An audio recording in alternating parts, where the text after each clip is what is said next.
C'est dans ce centre de convention internationale Julius Nyerere à Dar es Salaam en Tanzanie que les dirigeants africains ont pris rendez-vous au cours du segment de haut niveau du sommet africain de l'énergie Mission 300, question de trouver des pistes de solutions pour sortir des millions de personnes de la pauvreté énergétique.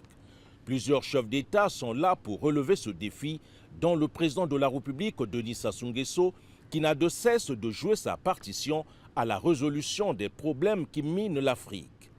De nos jours, plus de 600 millions d'Africains sont privés d'électricité, représentant 83% du déficit énergétique mondial. Voilà pourquoi, sous l'égide de l'Union africaine, le groupe de la Banque mondiale et la Banque africaine de développement, en collaboration avec leurs partenaires, ont lancé une mission ambitieuse afin de connecter 300 millions d'Africains à l'électricité d'ici 2030.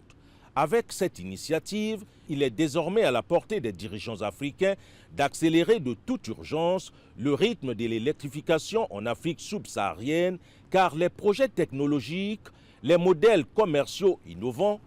et les mécanismes de financement permettent plus que jamais de combler l'écart en matière d'accès à l'énergie.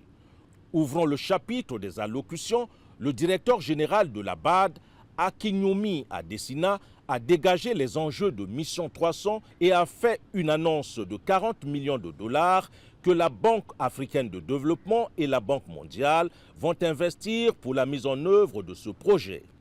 Le président du groupe de la Banque mondiale, Ajaï Banga, a quant à lui appelé les chefs d'État à orienter leur volonté politique au service des populations.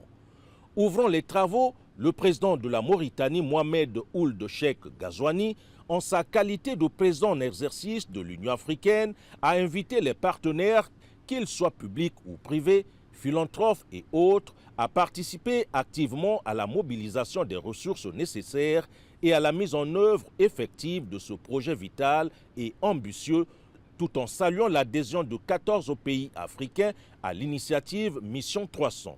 Au terme de toutes les allocutions, la BAD et le groupe de la Banque mondiale ont signé le protocole d'accord devant leur permettre d'approfondir leur partenariat en Afrique dans les secteurs de la transition énergétique, de l'agriculture et bien d'autres.